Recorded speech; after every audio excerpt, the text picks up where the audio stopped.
Hi students, स्वागत है आप सभी का भाव्य ऑनलाइन एजुकेशन में। मैं हूं गंगाराम त्रिपाठी। आज आप लोगों को जो है हाई स्कूल मैथ का एनसीईआरटी मैथ का एक्सरसाइज 3.1 का क्वेश्चन नंबर 3 बताने जा रहा हूं। क्वेश्चन क्या है हमारा, अनुपात a1/a2, b1/b2, c1/c2 की तुलना कर ज्ञात कीजिए कि निम्नलिखित रैखिक समीकरण के युग्म संगत हैं अथवा असंगत है।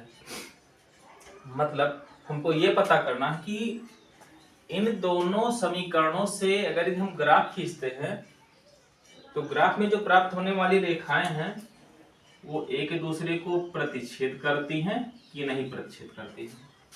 अगर यदि एक दूसरे को प्रतिच्छेद करती हैं तो हम कहेंगे कि वह दोनों रेखाएं संगत हैं, एक दूसरे से मिल रही हैं। अगर यदि दोनों रेखाएं एक दूसरे के ऊपर है, एक रेखा दूसरी रेखा के ऊपर है, तो हम ऐसे समीकरणों की युग्म को हम कहते हैं कि समपाती है। समपाती है, सॉरी,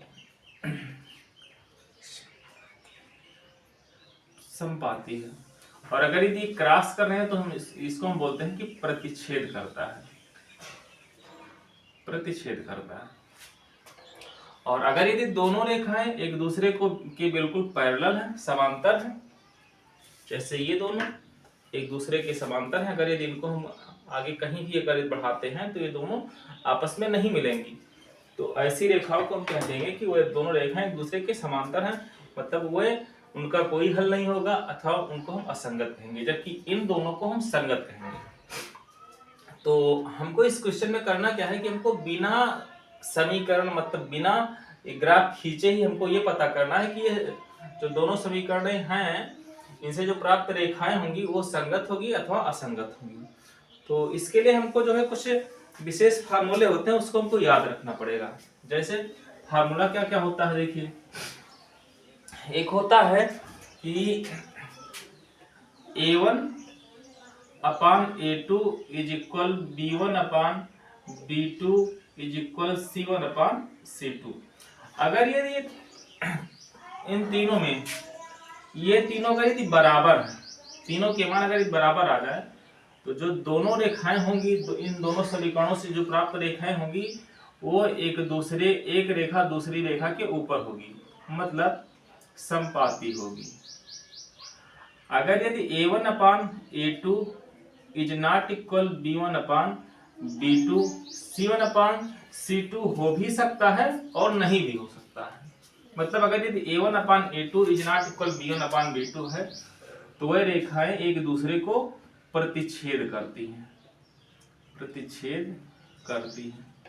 अगर यदि a1/a2 = b1/b2 ≠ c1/c2, मतलब a1/a2 और b1/b2 आपस में इक्वल हैं और c1/c2 इक्वल नहीं है तो इनसे जो हमको जो प्राप्त रेखा होगी वह रेखाएं एक दूसरे के समानांतर होंगी, समानांतर होंगी। मतलब ये एक दूसरे को कहीं पर प्रतिच्छेद नहीं करेंगी, एक दूसरे को कहीं पर टच नहीं करेंगी, तो इसका मतलब कि ये संगत नहीं होंगी, इनके कोई हल नहीं होंगे और प्रतिच्छेदी रेखाएं एक दूसरे को कहीं पर प्रतिच्छेद करती है। तो चलिए देखते हैं इससे कि इससे जो प्राप्त रेखाएं होंगी वो प्रतिच्छेद करेंगी अथवा नहीं प्रतिच्छेद करेंगी, मतलब संगत होंगी अथवा असंगत होंगी। यहाँ पर अगर हम इस समीकरण का, जैसे समीकरण 1 है और ये समीकरण 2 है, अगर यदि हम समीकरण 1 की तुलना करवाते हैं किससे, ax + by + c = 0 से, तो इस समीकरण को हम इधर यहाँ पर लिखेंगे तो कैसे लिखेंगे, 3x + 2y, 5 को इस साइड में लाएंगे तो ये हो जाएगा -5 = 0। तो यहाँ पर अगर यदि हम x से x को काट देते हैं तो a हमारा मिल जाएगा 3, y से y काटेंगे तो b मिल जाएगा 2 और c हो जाएगा हमारा -5। चूंकि ये समीकरण पहला है तो हम इसको लिखेंगे a1, इसको लिखेंगे b1, इसको लिखेंगे c1। अगर यदि ऐसे ही इस समीकरण 2 को भी हम तुलना करवाते हैं ax + by + c से, तो हमको x2 = मिल जाएगा 2, B2 इक्वल टू मिल जाएगा -3 और C2 इक्वल टू मिल जाएगा -7। अब हम तुलना करके देख लेते हैं कि कौन बराबर है कौन नहीं बराबर है। अगर यदि हम रखते हैं A1/A2 B1 A1/A2 is equal B1/B2 is equal C1/C2 वाले फार्मूले पर रखते हैं इसको, तो हमको मिलेगा क्या 3/2 इज इक्वल 2/-3 इज इक्वल -5/-7। ये माइनस से माइनस काट देंगे, ये तो कटेगा नहीं और ना ही ये कटेगा, यानी ये दोनों हमको मिल क्या रहा है कि ये दोनों तो आपस में बराबर है नहीं। इसका मतलब कि A1/A2 is not equal B1/B2। हमने कहा कि ये C1/C2, यहाँ पर हम बता रहे थे आपको कि C1/C2 बराबर हो भी सकता है और नहीं भी हो सकता है। हमको मिला क्या A1/A2 is not equal B1/B2। ऐसी दशा में क्या हो सकता है कि दोनों रेखाएं एक दूसरे को प्रतिच्छेद करेंगी। इसका मतलब क्या है कि ये जो समीकरण है एक दूसरे के संगत है। ओके, अगर यदि संपाती मिलता तो भी हम कहते कि एक दूसरे के संगत है, अगर यदि समांतर होता तो हम कहते कि एक दूसरे के संगत नहीं है। चलिए दूसरा वाला क्वेश्चन हम देखते हैं। अगर यदि यहाँ पर हम निकालते हैं, क्योंकि ये समीकरण 1 है, ये समीकरण 2 है, तो A1 इक्वल टू हो जाएगा 2, B1 इज इक्वल टू हो जाएगा -3 और C1 इज इक्वल हो जाएगा -8। A2 इज इक्वल हो जाएगा -6, B2 इज इक्वल हो जाएगा A2 इज इक्वल हो जाएगा 4 और B2 इज इक्वल हो जाएगा -6 और C2 इज इक्वल हो जाएगा 9।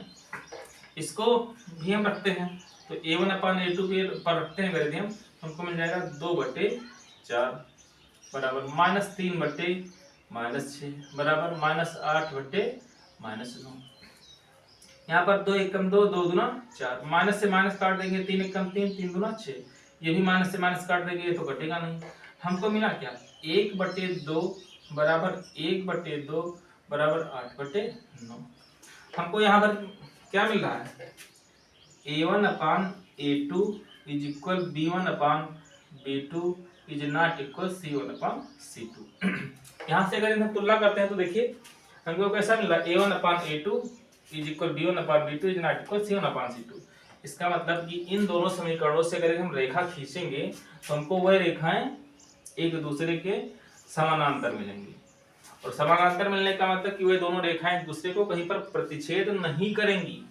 तो ऐसे इन दोनों समीकरणों को हम क्या कहेंगे कि ये दोनों इन दोनों समीकरणों से प्राप्त रेखाएं असंगत होंगी, असंगत। चलिए तीसरा क्वेश्चन हम देख लेते हैं। यहाँ पर देखिए अगर हम यहाँ पर भी तुलना करते हैं तो हमको मिल जाएगा इस वाले क्वेश्चन का, यहाँ पर हल कर देते हैं।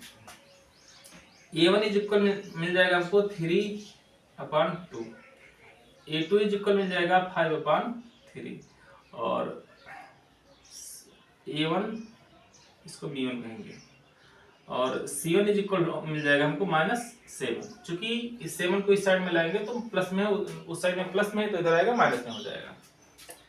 A2 इज इक्वल हमारा है 9, B2 इज इक्वल है -10 और C2 इज इक्वल है -14 हो जाएगा। इसको भी अगर इधर रखते हैं इसी फार्मूले पर तो लिखेंगे 3/2 K/9 is equal 5/3 K/-10 is equal -7/-14। यहाँ पर देखिए 9 के पान कुछ नहीं तो हम 1 लिख सकते हैं, यहाँ पर 10 के पान कुछ नहीं तो यहाँ पर भी हम 1 लिख सकते हैं। अगर यदि इसको हम सॉल्व करते हैं तो 3/2 इंटू 1/9 हो जाएगा, क्योंकि इसको ऊपर ले जाएंगे तो पलट जाएगा, इज इक्वल 5/3 इंटू 1/-10 हो जाएगा, ये भी पलट जाएगा, इज इक्वल इसको हम माइनस से माइनस काट दे रहे हैं, 7 एकम 7, 7 गुना 14, ये हो जाएगा 1/2। इसको हम हल करते हैं तो देखिए 3 एकम 3, 3 त्रिका 9, मतलब हमको मिला क्या 1/3 दूनी 6 इज इक्वल 5 एकम 5, 5 दूना 10, ये मिल गया हमको 1/-6 इज इक्वल 1/2। अब यहाँ पर हम देख रहे हैं कि यहाँ पर ये 1/6 है, ये भी 1/6 है, लेकिन ये प्लस चिन्ह के साथ में और ये माइनस चिन्ह के साथ में है। इसका मतलब कि ये दोनों आपस में बराबर नहीं है। तो बराबर नहीं, तुम इसको ऐसे कट कर देंगे, यानी A1/A2 is not equal B1/B2, और C1/C2 हो भी सकता है, नहीं भी हो सकता है। तो A1/A2 और इज नॉट इक्वल B1/B2, अगर इस तरह का समीकरण हमको प्राप्त होता है, इस तरह की रेखाएं प्राप्त होती हैं, तो एक दूसरे को प्रतिच्छेद करते हैं। मतलब इन दोनों समीकरणों से अगर हम ग्राफ खींचते हैं तो ग्राफ में प्राप्त दोनों रेखाएं एक दूसरे को प्रतिच्छेद करेंगी, और अगर यदि प्रतिच्छेद करते हैं तो हम उसको लिखेंगे संगत है, संगत है। ओके। इस प्रकार जो हमारा जो चौथा क्वेश्चन है वो है 5x - 3 = 11 और -10x + 6y = 22।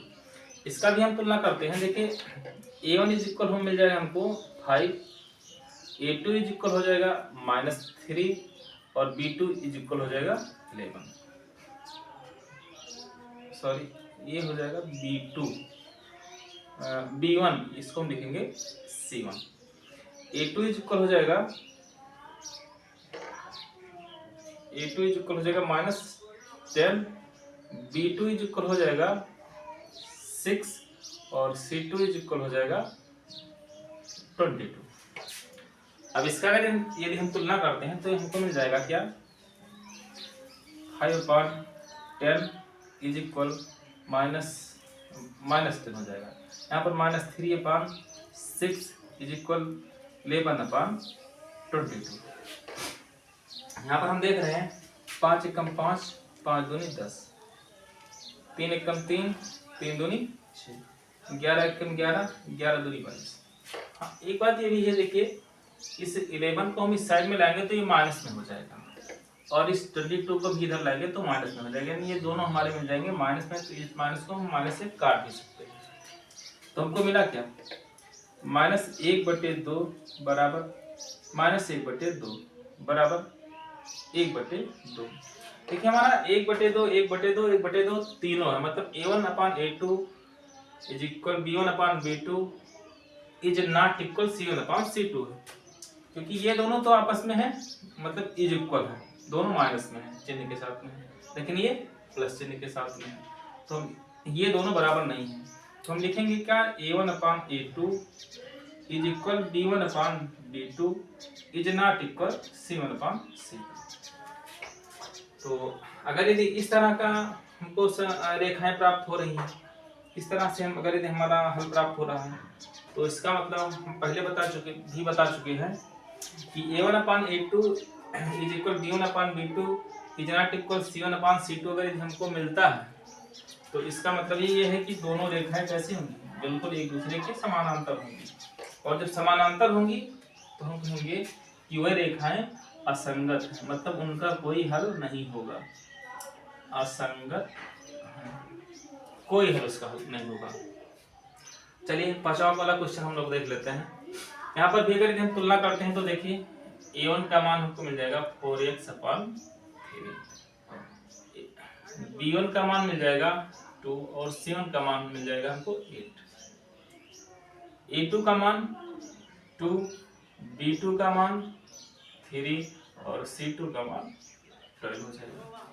हाँ देखिए अगर यदि इधर इस साइड में 8 प्लस में इस साइड में आएगा तो माइनस के चिन्ह के साथ में लिखेंगे, अगर यदि इधर 12 इसमें प्लस में है तो इधर आएगा तो माइनस में हो जाएगा। इसको भी हम क्या करते हैं, तुलना करके देख लेते हैं। देखिए तुलना करते हैं तो 4/3 is equal upon 2 A1/A2 is equal B1/B2 तो 2/3 इज इक्वल C1/C2 यानी -8/12 हो जाएगा। इसके अपन कुछ नहीं है तो हम एक कर देंगे, तो आप इसको हम और हल कर देंगे तो 4/3 इंटू 1/2, चूंकि ऊपर जाएगा तो ये प्लस में हो जाएगा, इज इक्वल 2/3, ये माइनस से माइनस काट देंगे तो इज इक्वल 8/12। देखिए इसको हम कट करेंगे, 2 एकम 2, 2 दूना 4, तो ये हमको मिल जाएगा 2/3।